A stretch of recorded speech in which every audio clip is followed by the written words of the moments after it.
Bismillahirrahmanirrahim. Alhamdulillahirabbil alamin. Assalamualaikum warahmatullahi wabarakatuh. Sebelum menyaksikan videonya, terlebih dahulu saya ucapkan jazakumullahu khairan kepada teman-teman yang telah mendukung channel ini. Dan kepada teman-teman yang baru saja bergabung dengan kami, jangan lupa sebelumnya untuk like video kami dan subscribe, serta jangan lupa aktifkan lonceng notifikasinya agar teman-teman tidak ketinggalan dengan video-video terbaru dari kami. Syukran jazakumullahu khairan. Baik, bismillahirrahmanirrahim. Alhamdulillahirabbil alamin. Wassalatu wassalamu ala al-mab'uts rahmatan lil alamin. Nabiyina Muhammad wa ala alihi wa sahbihi wa man tabi'ahum bi ihsanin ila yaumiddin, amma ba'd. Baik, ini sesi tanya jawab. Ya, insyaallah taala kita akan coba melihat pertanyaan-pertanyaan yang ya. Baik, di sini ada pertanyaan, bagaimana hal yang sebaiknya dilakukan oleh seorang penuntut ilmu jika dia baru belajar 2 tahun di pondok, kemudian dia mendapatkan kesempatan untuk belajar ke luar negeri? Apakah dia segera menyegerakannya atau belajar dulu sehingga 5 atau 6 tahun? Ini kembali kepada keadaan orang yang belajar, ya, dan di mana dia belajar. Ya. Sebab cabang-cabang ilmu, dasar-dasar dari usulul ilm, ya, banyak dan mudah dipelajari di Indonesia, alhamdulillah. Ya. Kalau dia ingin memperdalam ke luar negeri, enggak ada masalah, hal yang bagus. Dan ini saya katakan karena kadang sebagian orang dia semangat mau pergi belajar, begitu sampai di Yaman dia cuma bengong saja di sana. Iya. Dan saya tahu ada orang beberapa tahun dia duduk, tidak dapat faedah banyak, tidak punya ilmu bahasa Arab yang cukup, kemudian tidak mengerti apa yang sampaikan. Dia ingin belajar kepada orang yang lain, orang-orang pada sibuk, nggak ada yang bisa memberikan hal yang cocok untuknya sebagai dasar. Karena itu kalau dia dari awal punya bekal yang bagus, ya, maka itu harusnya yang dia persiapkan. Nah, dan dari etika di dalam menuntut ilmu disebutkan di buku-buku bahwa salaf itu mereka tidak melakukan rihlah sebelum mereka belajar di ulama yang berada di negerinya. Iya. Setelah mereka belajar, dan ini tentunya banyak dari manfaat dia mengambil dari usulul ilm, dari pokok-pokok ilmu dalam bahasa Arab, dasar dalam fikih, dasar dalam ilmu usul fikih, dasar dalam ilmu tafsir, dasar dalam ilmu mustalah dan sebagainya. Maka ini penting dia pelajari kalau bisa dia dapatkan di negerinya. Iya. Setelah itu dia melakukan rihlah, maka itu adalah hal yang bagus. Sebab rihlah dalam menuntut ilmu tentunya manfaatnya sangat banyak dan sangat besar. Apalagi kalau dia menuntut ilmu kepada para ulama yang lebih berilmu lagi. Seorang telah mentalak istrinya namun dia ragu 2 atau 3 kali. Ini sudah kita terangkan kemarin, ya. Jadi kalau ragu antara 2 dan 3 ini ada 2 pendapat. Tapi yang benarnya bahwa di sini diambil jumlah yang tersedikit, sebab itu yang meyakinkan. Apakah boleh puasa Ayyamul Bid selain tanggal 13-14 tiap bulan di tahun Hijriah? Ayyamul Bid itu kalau dikatakan Ayyamul Bid itu pada 13, 14, 15. Dan ini hanya di bulan Hijriah saja.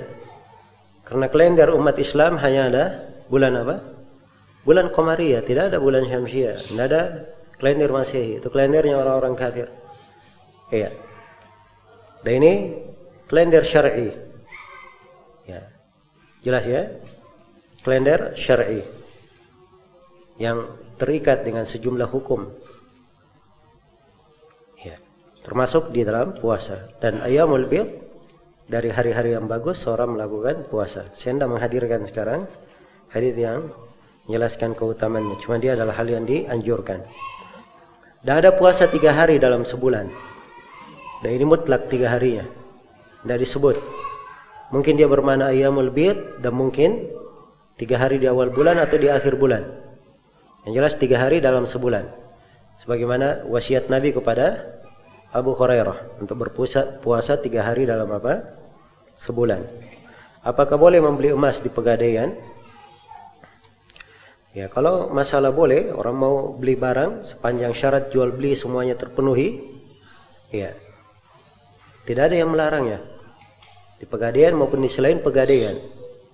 Hanya saja kalau kita melihat di Pegadaian barang yang dijual, kadang barangnya dijual terlalu murah kadang.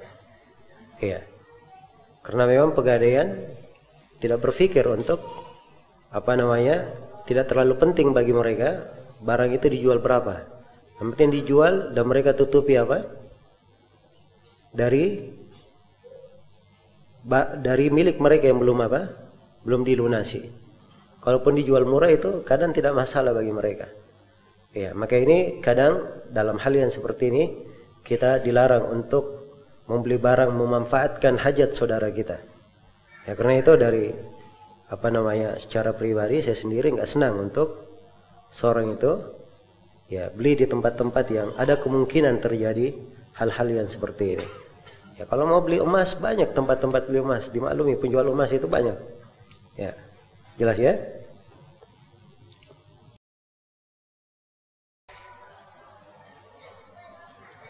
Kalau di dalam sebuah ibadah ada terjadi perubahan niat, ya, dan itu karena suatu udzur, maka boleh saja.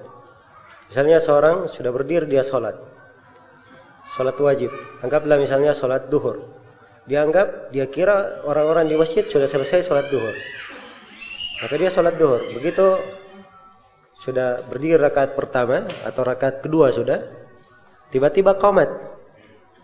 Iya. Akhirnya dia tahu bahwa ini orang-orang belum sholat. Maka di sini dia selesaikan 2 rakaat. Setelah itu dia salam. Ya, jadi dia rubah niatnya. Jadi sholat wajib menjadi sholat apa? Sholat sunnah. Ya, dalam kondisi yang seperti ini tidak ada masalah insyaallah. Nah, tapi selain daripada itu ada pembahasan-pembahasannya. Mencuci tangan setelah tidur di malam hari. Itu haditsnya, idza staiqadha ahadukum minan naumi fala yaghmis yadahu fil ina hatta yaghsilahu 3 marrat. Apabila salah seorang dari kalian bangun dari tidurnya, jangan dia celupkan tangannya sampai dia cuci tangannya 3 kali. Fa innahu la yadri aina batat yaduh. Sebab dia tidak tahu di mana tangannya itu bermalam. Jadi dari penyebutan illah diterangkan ada kekhawatiran midhannatun najasa. Karena itu sejumlah ulama berpendapat bahwa mencuci tangan ini adalah hal yang bersifat wajib. Walaupun banyak dari para ulama memandang itu sunnah, tapi pendapat yang mengatakan wajib itu punya sisi kekuatan. Apakah ini khusus untuk tidur malam hari saja? Jawabannya bahwa itu berlaku umum. Karena dalam sebagian riwayat disebutkan penyebutan tidur di siang hari, kalau saya nggak salah ingat, ada sebagian riwayatnya. Nah, demikian video dari kami. Jika antum suka, jangan lupa like videonya serta subscribe. Kemudian jangan lupa pula aktifkan lonceng notifikasinya. Syukran, jazakumullahu khairan.